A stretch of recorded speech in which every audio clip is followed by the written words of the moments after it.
पहलगाम आतंकी हमले को लेकर कल सर्वदलीय बैठक हुई। विपक्षी दलों ने कहा देश हित में सरकार के फैसलों के साथ खड़े रहेंगे।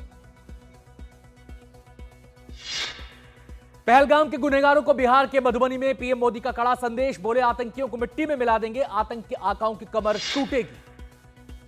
सिंधु जल संधि पे आज एक महत्वपूर्ण बैठक होगी। गृह मंत्री अमित शाह के आवास में होने जा रही इस बैठक में सिंधु जल संधि पे चर्चा होगी। भारत ने पाकिस्तान को औपचारिक पत्र लिखकर सिंधु जल संधि को निलंबित करने की सूचना दी है।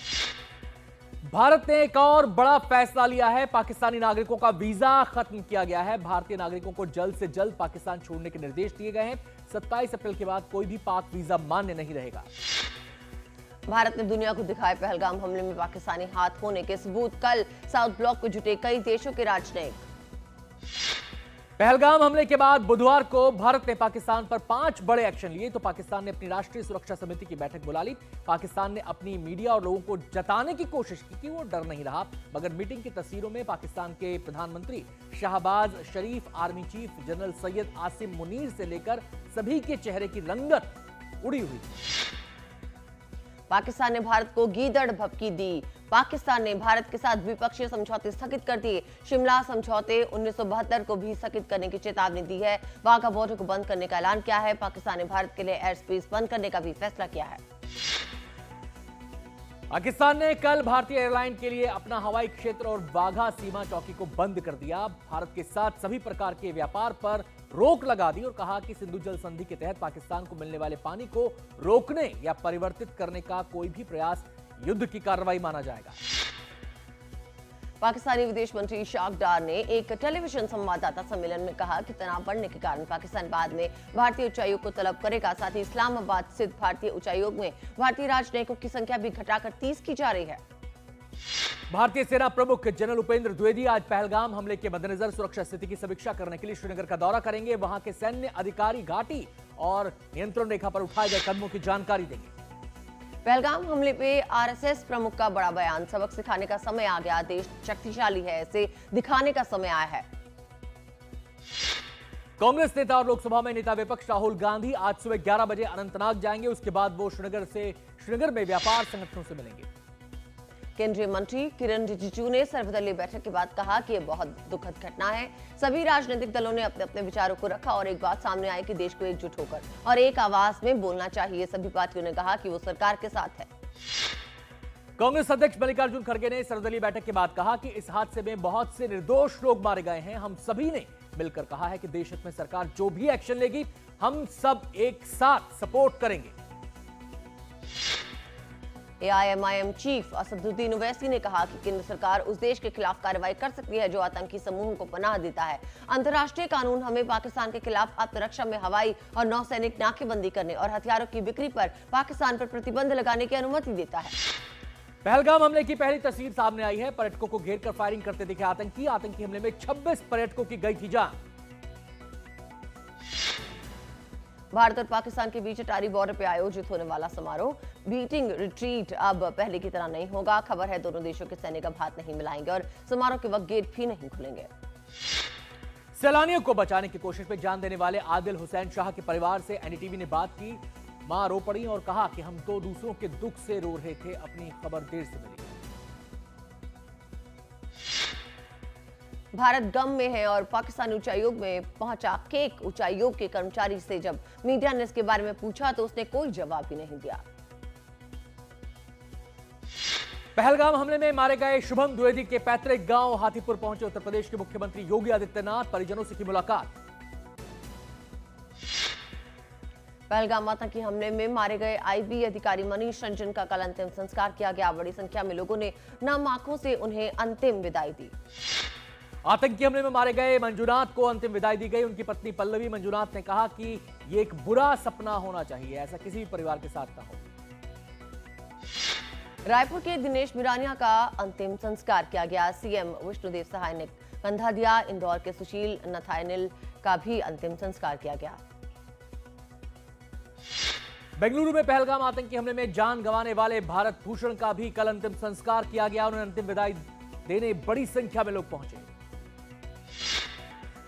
जम्मू आतंकी हमले के बाद 17 और लोग भावनगर लौट आए हैं। 2 लोगों के शव कल सुबह भावनगर लाए गए और उनका अंतिम संस्कार किया गया। 17 लोगों में से 6 लोग सुबह भावनगर पहुंचे और शेष 11 लोग भी पुलिस सुरक्षा के साथ घर लौट आए हैं। भारत और पाकिस्तान ने एक दूसरे के देशों में अपने नागरिकों के लिए वीजा रद्द कर दिया है, जिस वजह से कई परिवार भारत से लगती सीमा पर पाकिस्तान की ओर फंस गए। पहलगाम आतंकी हमले के बाद ज्यादातर सैलानियों ने अपनी छुट्टियों की योजना स्थगित कर दी। उन्हें यातायात का जो भी साधन मिल रहा है उससे वापस लौट रहे हैं। हालांकि कुछ सैलानियों ने वापसी का इरादा नहीं बनाया, वो अपनी छुट्टियां जारी रखना चाहते हैं। पहलगाम आतंकी हमले में मरने वालों में सैयद आदिल हुसैन एकमात्र स्थानीय निवासी थे, लेकिन उनके चचेरे भाई नजाकत अहमद शाह ने भी हमले के दौरान 11 पर्यटकों की जान बचाई। AIMIM प्रमुख असदुद्दीन ओवैसी ने पहलगाम के आतंकी हमले को लेकर मुस्लिम समाज से अपील की है कि वो आज अपने बाह पर काली पट्टी बांधकर जुमे की नमाज पढ़ने जाएं। देश भर के व्यापारियों ने निर्णय लिया है कि वो पाकिस्तानियों को ना कोई सामान देंगे और ना ही कोई सामान लेंगे। किसी भी तीसरे देश के जरिए भी भारतीय व्यापारी पाकिस्तान के साथ कोई ट्रेडिंग नहीं करेंगे। पहलगाम हमले को लेकर दिल्ली के व्यापारी संगठनों ने आज दिल्ली बंद का ऐलान किया। दिल्ली की मुख्यमंत्री रेखा गुप्ता ने हमले की निंदा करते हुए अपने सभी सार्वजनिक कार्यक्रमों को रद्द किया। बीसीसीआई सचिव राजीव शुक्ला ने पहलगाम हमले की निंदा की। उन्होंने कहा, भारत और पाकिस्तान के बीच द्विपक्षीय सीरीज नहीं होगी, सरकार जो कहेगी वही होगा। पहलगाम आतंकी हमले के बाद पिछले 2 दिनों में कश्मीर टूर से जुड़ी करीब 40% बुकिंग कैंसिल हुई है। बीते 2 दिनों में कश्मीर यात्रा के लिए कोई नई बुकिंग नहीं हुई। जम्मू के कटरा से सैलानियों को वापस लाने के लिए गुरुवार को विशेष ट्रेन चलाई गई। ये ट्रेन उधमपुर, जम्मू, पठानकोट, जालंधर, अंबाला, कुरुक्षेत्र और पानीपत रुकते हुए नई दिल्ली पहुंचेगी। ट्रेन उन सैलानियों के लिए चलाई गई है जो पहलगाम हमले के बाद वापस लौटने के लिए बेताब है। पाकिस्तानी एक्टर फवाद खान की फिल्म अबीर गुलाल भारत में रिलीज नहीं होगी। सूचना प्रसारण मंत्रालय के सूत्रों ने कहा, फिल्म रिलीज की अनुमति नहीं दी जाएगी। 9 मई को फिल्म रिलीज होनी थी। पाकिस्तान की राजधानी इस्लामाबाद में भारतीय उच्चायोग के बाहर दर्जनों प्रदर्शनकारियों ने जल बंटवारा संधि को निलंबित करने के नई दिल्ली के कदम की निंदा की। बाद में प्रदर्शनकारी शांतिपूर्वक तितर-बितर हो गए। असम पुलिस ने कल विधायक अमीनुल इस्लाम को गिरफ्तार कर लिया। एक दिन पहले उन्होंने टिप्पणी की थी कि 22 अप्रैल का पहलगाम आतंकी हमला और 2019 का पुलवामा हमला भाजपा के शीर्ष नेतृत्व की साजिश का नतीजा हो सकता है। पंजाब के फिरोजपुर में बुधवार को भारत पाकिस्तान अंतर्राष्ट्रीय सीमा पर जीरो लाइन पार कर बीएसएफ का एक जवान सरहद लांघकर पाकिस्तान चला गया था। जवान को पाकिस्तानी रेंजर्स ने हिरासत में ले लिया। कई घंटे बीत जाने के बाद भी जवान को रिहा नहीं किया गया। बीएसएफ जवान कांस्टेबल पीके सिंह गलती से सीमा के उस पार चला गया था। ईडी ने राजस्थान के पूर्व मंत्री महेश जोशी को गिरफ्तार किया है। जल जीवन मिशन से जुड़े मामले में एक्शन लिया गया है। सावरकर पर आपत्तिजनक टिप्पणी के मामले में राहुल गांधी सुप्रीम कोर्ट पहुंचे। इलाहाबाद हाईकोर्ट के फैसले को दी चुनौती। निचली अदालत के समन और कार्रवाई पर रोक की मांग की। आज होगी सुनवाई।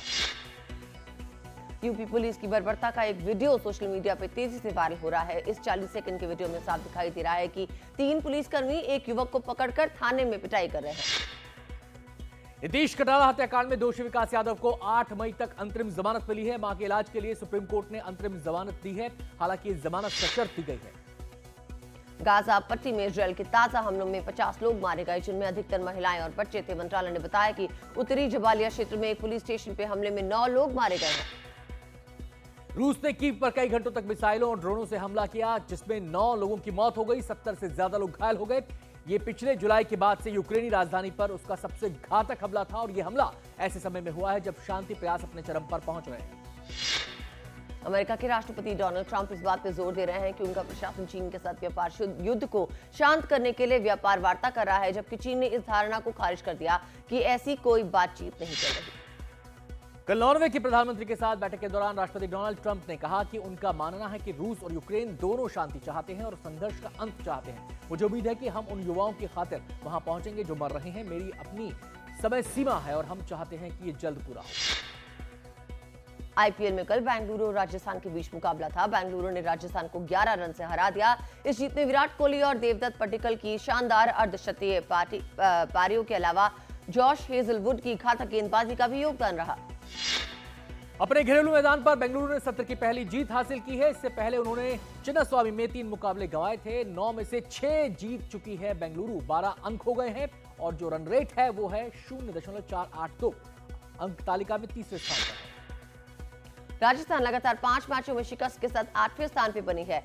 उनका नेट रन रेट -0.625 हो गया है। हाल ही में राजस्थान ने कई जीते हुए मैच अंत में गंवा दिए, इसी के चलते वो अब 8वें स्थान पर पहुंच गई है।